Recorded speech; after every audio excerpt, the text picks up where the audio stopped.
72 स्तंभों वाला ये मंदिर जगत मंदिर या फिर निज मंदिर के रूप में भी जाना जाता है। पौराणिक कथाओं के मुताबिक ये मंदिर 2200 साल पुराना बताया जाता है और 15वीं और 16वीं शताब्दी में द्वारकाधीश मंदिर का विस्तार किया गया था। और आपको बता दें कि बद्रीनाथ और रामेश्वर के बाद द्वारकाधीश तीर्थ की यात्रा की जाती है। और आप देख सकते हैं ये मंदिर की भव्य तस्वीरें, जहां प्रधानमंत्री नरेंद्र मोदी पहुंचे हैं आज सुबह और द्वारकाधीश मंदिर में उन्होंने पूजा अर्चना की है।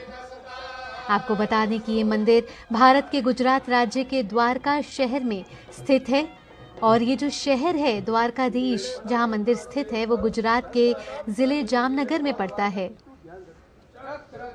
ये मंदिर भारत में हिंदुओं द्वारा पवित्र माने जाने वाले 4 धाम तीर्थ का हिस्सा है और 3 तीर्थ जो हमने बताए वो हैं रामेश्वरम, बद्रीनाथ और जगन्नाथपुरी। और चौथा जो है वो द्वारकाधीश माना जाता है, सबसे पवित्र तीर्थ धामों में से माना जाता है। गुजरात में स्थित ये मंदिर है और प्रधानमंत्री नरेंद्र मोदी ने आज सुबह यहाँ पूजा अर्चना करी विधि विधान के साथ। और इससे पहले वो बेट द्वारका भी गए सुबह, जहां उन्होंने सिग्नेचर पुल का भी उद्घाटन किया। और 2.5 किलोमीटर वाला जो ये सिग्नेचर ब्रिज है वो उस देश का सबसे बड़ा केबल पुल है। द्वारकाधीश मंदिर लगभग इसकी जो ऊंचाई है वो 157 फीट है। इस मंदिर के शिखर पर आप एक झंडा लगा हुआ देख सकते हैं। मंदिर के ऊपर जो ये झंडा है, ये जो ध्वज है वो सूर्य और चंद्रमा को दर्शाता है, जो ये दर्शाता है कि जब तक सूर्य और चंद्रमा पृथ्वी पर मौजूद रहेंगे तब तक श्री कृष्ण रहेंगे। ये द्वारकाधीश मंदिर की तस्वीरें आप लगातार अपनी टीवी स्क्रीन पर देख रहे हैं, जहां प्रधानमंत्री नरेंद्र मोदी सभी का अभिवादन स्वीकार करते हुए उन्होंने पूजा अर्चना करी। और बेहद ही तीर्थ मंदिरों में भगवान श्री कृष्ण का ये मंदिर है जो गुजरात के द्वारका में स्थित है। जिले जामनगर में पड़ता है ये मंदिर, जहां प्रधानमंत्री नरेंद्र मोदी ने पूजा अर्चना करी।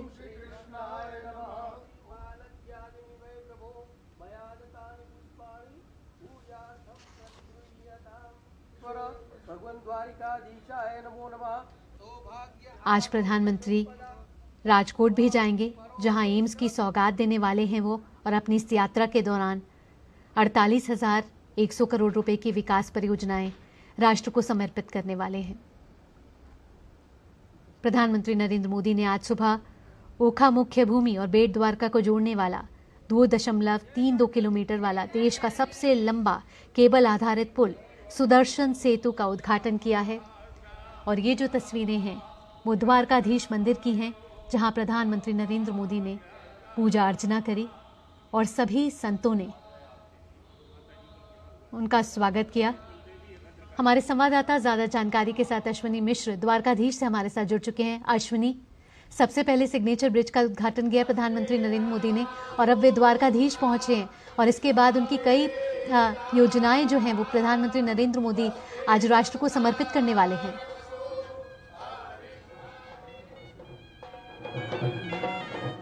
जहाँ पे प्राचीन मंदिर और जो कि भगवान श्री कृष्ण का निवास स्थान माना जाता है, और अब वो पहुंचे हैं द्वारका धाम। द्वारका धाम जो कि हमारे 4 धामों में से एक है, जो हमारे 4 धामों में से प्रमुख है। और खुद यहाँ पर शंकराचार्य की पीठ है, द्वारका पीठाधीश्वर भी यहाँ पर हैं।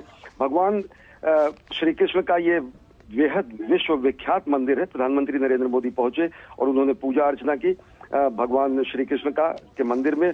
और ये सबसे बड़ी बात यह है कि ये मंदिर जो है बेहद प्रतिष्ठित है, बेहद ही अगाध श्रद्धा का केंद्र। हमारे 4 धामों में से एक है, जो 4 पीठ स्थापित किए गए भगवान शंकराचार्य द्वारा, आदि शंकराचार्य द्वारा, बद्रिकाश्रम, रामेश्वरम और जगन्नाथपुरी और साथ ही साथ द्वारकापुरी। तो द्वारकापुरी का ये पीठ है और साथ ही साथ भगवान श्री कृष्ण का ये मंदिर है।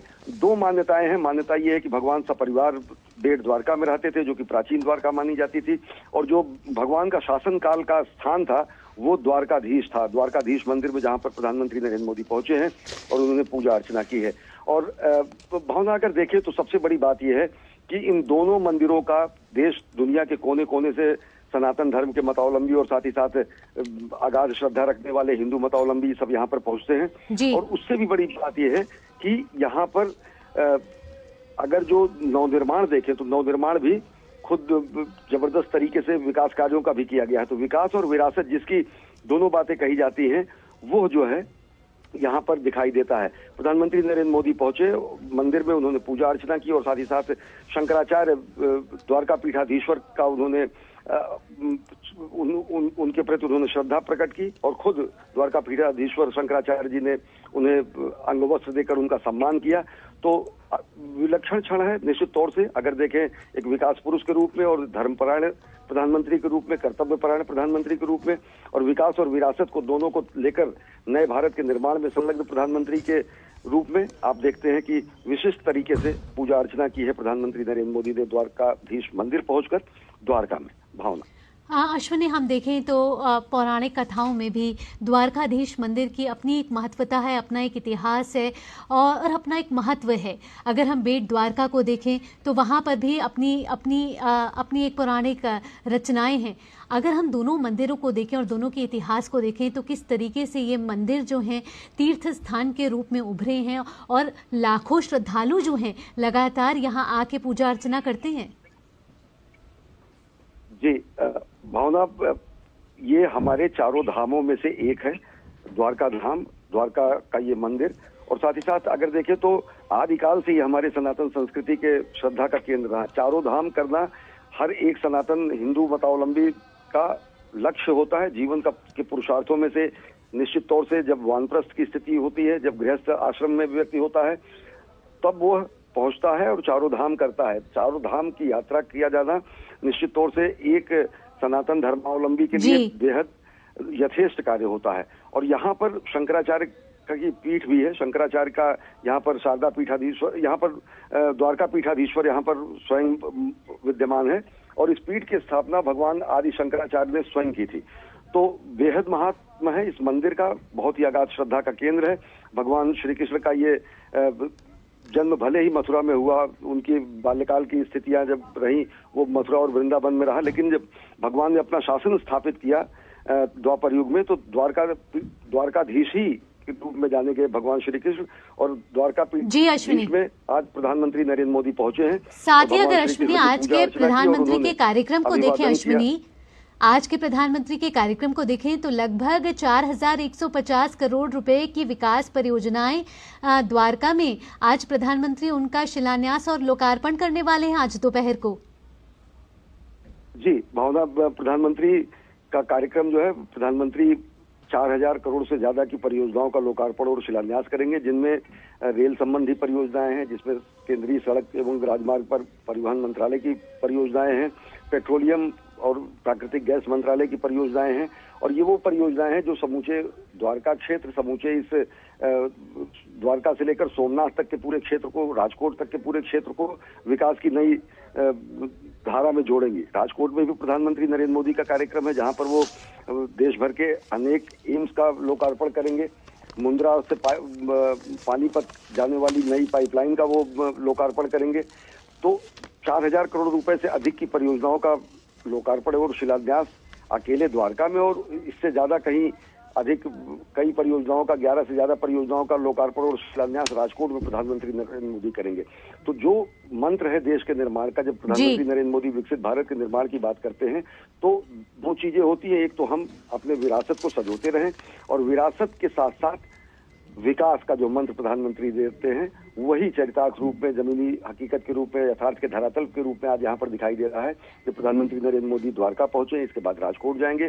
चंद दिनों पहले मेहसाणा और नवसारी में भी थे, जहाँ पर उन्होंने 25,000 करोड़ रुपए से ज्यादा की परियोजनाओं का लोकार्पण और शिलान्यास किया था। और आज अकेले द्वारका में वो 11 से अधिक परियोजनाओं का लोकार्पण और शिलान्यास करेंगे। जो विकास की गंगा यहाँ पर बहे, जो विकास की धारा बहेगी, वो कहीं ना कहीं पूरे इस क्षेत्र के लोगों को बेहद लाभान्वित करेगी। इससे पहले हमने देखा अश्विनी, क्योंकि प्रधानमंत्री का गृह राज्य है गुजरात और प्रधानमंत्री अपने गृह राज्य में हैं, साथ ही हमने सुबह देखा जब वो बेट द्वारका गए, उसके बाद उन्होंने सुदर्शन सेतु जो देश का सबसे लंबा केबल पुल है उसका भी उद्घाटन किया। आपने जिस तरीके से कहा कि कहीं ना कहीं विरासत को तो आगे बढ़ ही रही है, साथ ही साथ अर्थव्यवस्था भी कहीं ना कहीं मजबूत हो रही है। निश्चित तौर से, और हमारे पूर्वजों ने, हमारे मनीषियों ने, हमारे पुरखों ने एक व्यवस्था तय की थी कि देश के अलग अलग हिस्सों में, चाहे वो चारों धाम हो, चाहे वो हमारे तीर्थ स्थान हो, चाहे वो हमारे देव स्थान हो, वहां पर लोगों की जाने की परंपरा थी और समूची अर्थव्यवस्था प्राचीन काल में इसी तरीके से चलती थी। वो पर्यटन और धार्मिक पर्यटन में कोई विभेद नहीं किया जाता था। देश के हर कोने का सनातन धर्म का मतावलंबी चारों धाम करने के लिए चारों कोनों पर पहुंचता था। उसी तरीके से अगर देखें तो सुदर्शन सेतु जो द्वारका और बेट द्वारका को आपस में जोड़ता है, सदियों से लोगों की आकांक्षा थी। बहुत सारे बुजुर्ग और पुरखे, हमारे पूर्वज जो यहाँ पर आते थे, खासतौर से वृद्ध लोग जब आते थे तो नाव के जरिए उनको आना पड़ता था और ये बेहद दुरूह और दुसाध्य यात्रा होती थी, क्योंकि नाव के जरिए आकर यहाँ पर बेट द्वारका में बगैर दर्शन किए लोग वापस नहीं जाते थे। द्वारकाधीश के दर्शन तो द्वारका में होते ही थे, लेकिन बेट द्वारका में भी दर्शन करने की परंपरा लोगों में थी। लेकिन आधे से ज्यादा लोगों की मनोकामना पूर्ण इसलिए नहीं हो पाती थी कि अगर यातायात के जो साधन थे वो सुगम नहीं थे। केवल नाव के जरिए, स्टीमर के जरिए, नौकायन के जरिए यहाँ पर आया जा सकता था। अब देश का सबसे बड़ा सिग्नेचर ब्रिज यहाँ पर बना है, सुदर्शन, उसका नाम प्रधानमंत्री नरेंद्र मोदी और गुजरात सरकार ने दिया है। ये वही सुदर्शन है जो भगवान श्री कृष्ण के हाथों में द्वापर युग में महाभारत के समय विराजता था। आज हम गर्व के साथ कह सकते हैं कि हमने मां भारती के करधनी के रूप में सुदर्शन सेतु उनके कमर पर बांध दिया है, जो कि सागर को मत देने जैसा एक ऐसा अभिनव प्रयास है कि जो हमारी वैज्ञानिक क्षमता का, जो हमारी अभियांत्रिकी का, जो हमारी इंजीनियरिंग का नायाब नमूना है। सबसे बड़ी बात, लोग ये कहते हैं कि यहाँ पर पुल बनाया जाना संभव ही नहीं था, लेकिन प्रधानमंत्री नरेंद्र मोदी ने अपनी दूरदर्शिता के और अपने संकल्प को सिद्ध करते हुए ये प्रमाण दुनिया के सामने रखा है कि किस तरीके से अगर हम दृढ़ संकल्प हो तो सागर को भी बांधा जा सकता है।